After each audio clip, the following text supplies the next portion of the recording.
everyone. Today I have JordanOlshansky. He's the owner of True Stories, which is a documentary filmmaking production company and ethnographic researching company.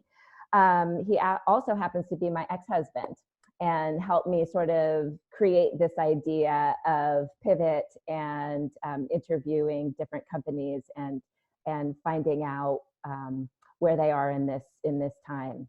So thank you, Jordan. Thank you for everything, for your participation as my first guest in interview. So let's get right to the questions. We want to make it short and sweet. So can you tell us a little bit about yourself, your job, and your current work environment? Yeah, well, first of all, thanks for having me. And yeah, you're right. Normally, as a filmmaker, as a documentary filmmaker, I'm on the other side asking the questions. So I'm kind of on the hot seat here, so I'll do my best. So yeah, as you said, I have a company called True Stories. We do documentary production and qualitative research for a variety of clients. Sometimes we make our own creative films as well. And so as you can imagine, during this shelter-in-place period of time, we're really having to change how we do business. We can't go out into the world and shoot with big groups of people and things like that. So it's been a very interesting time. And how are you doing overall, emotionally? Oh, wow. It's a great question. It's $1 million question. I think, you know, as it goes, it's a little bit of everything, you know, experience just kind of flows. And I think over the last few weeks since this thing has begun, I've experienced so many different emotions. I've definitely had my moments of real heaviness and, you know, I don't want to say depression, but just really feeling heavy and scared and nervous in so many ways. You know, it's a rare thing that all of us as a culture are kind of going through the same thing. You know, we often have our personal ups and downs, but as we're all going through something, there's a different kind of feel to the experience. So I think I've been through it all. I've struggled with, you know, being scared for my own health and the health of my family. I've been scared about the economic implications of all of this, and maybe mostly just feeling the heaviness of, you know, the fact that many people are suffering and that there's probably a lot more suffering to come. It's a lot to bear.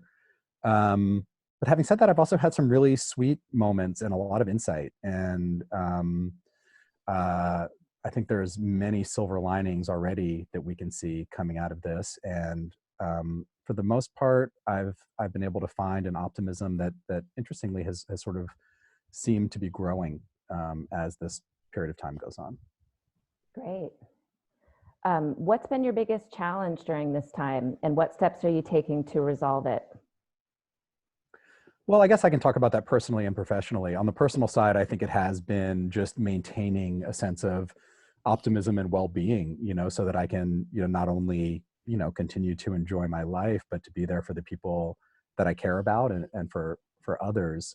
And, you know, to address that, you know, I've really relied on my own spiritual practice. You know, I'm an avid meditator.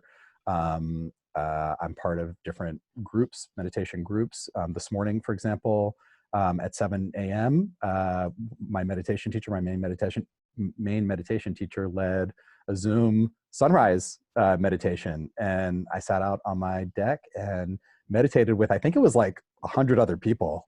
And he did a really beautiful meditation. And I noticed I often wake up with a little bit of anxiety, especially during this period of time. And I did this morning. He focused today's meditation on gratitude. And it took a while, but by the time the thing was done, I think all of us felt so much more elevated. And that's a big part of my practice too, from a personal standpoint, is a gratitude practice. And I feel it's so powerful in times like this to really start listing and feeling all the things that one is grateful for. And it's quite inspiring and interesting to find the list is long. And it really does a great job of sort of elevating my mood anyway. On the professional side, you know, knock on wood, it's been okay so far. We finished shooting some projects, and so we have a lot of editing to do for clients. Unfortunately, they've stayed on the path with us to finish those projects. I've had to pivot a little bit in terms of how we do work. So we had a proposal for a research project with a wine brand out there, and we framed the proposal completely around doing our research online. And so we're interviewing tons of different people. We're going to do little happy hours where we interview people, sort of little focus groups. We're going to do one-on-one interviews with different experts around the world, et cetera. Typically, we'd be traveling around and meeting these people in person and immersing in their lives, but we're going to do it all through Zoom, including things like wine cellar tours and things like that. And I think there's a lot of advantage to that. And, we're just trying to embrace as quickly as we can the way things are in the short term, knowing that some of these things are going to, need to be changes that we make for the long term too. So I've sort of developed a belief that we all have to embrace this. The quicker we can kind of get through some of the grief and stress and get on with thinking about how we're all going to thrive in the sort of new normal, the better off we're going to be. Awesome. That sounds great. A great way to use Zoom. And we're also grateful for Zoom and the technology that we have right now.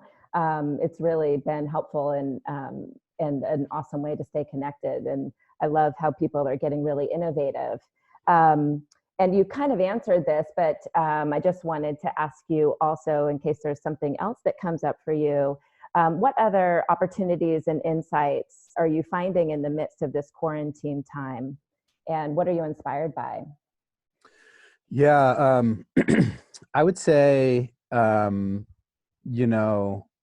terms of inspiration, nature has been a real inspiration for me. We're so fortunate where we live that we have beautiful nature and weather, and that we can get outside without needing to be too close to other people. And so that's been a real source of kind of comfort and inspiration. I, have learned, I think that although I think I tend to be a little more on the extroverted side of things, I do really enjoy peace and quiet. And that's also been sort of a blessing out of this, is just having time to be quiet and chilled out. It's really a strange feeling to not have anything on my social calendar. I mean, it just has been completely wiped clean, and it doesn't feel bad. I like it. Cool. Yeah. Nice. What's one thing you've learned about yourself so far during quarantine? It's a good question.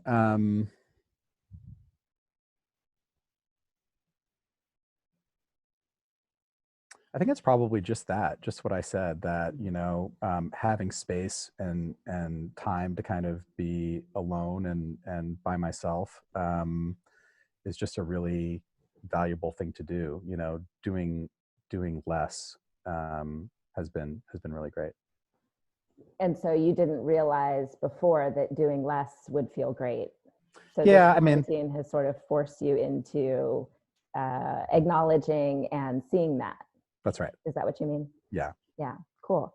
Well, my last question is just one, sort of generally, how can we support you and your business? What can we do as a community to support you and your business? Is there anything that we can do? It's a great question. I've been thinking about this a lot. I think that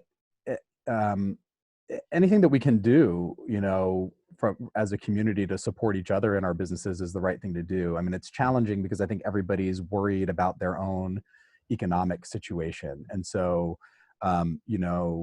we're all kind of thinking about pinching pennies, but at the same time, I think if we can think about how do we, keep our memberships going if we can, if we feel safe and comfortable with it, how can we order from local restaurants?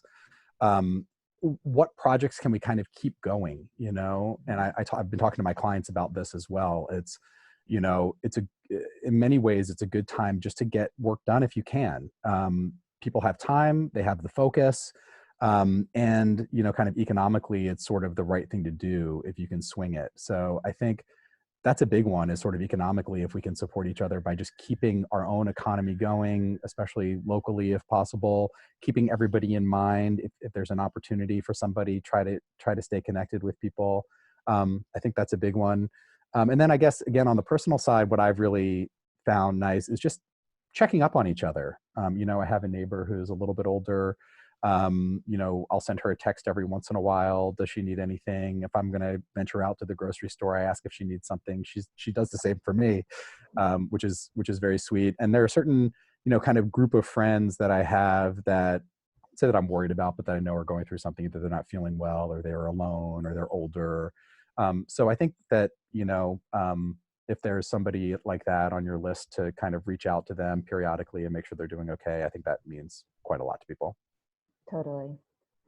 Well, that's all really great information, Jord. Thank you so much for your time. I hope that everyone received some inspiration, insight, meaning, value, support, connection from this interview, and will continue to do so. And I really appreciate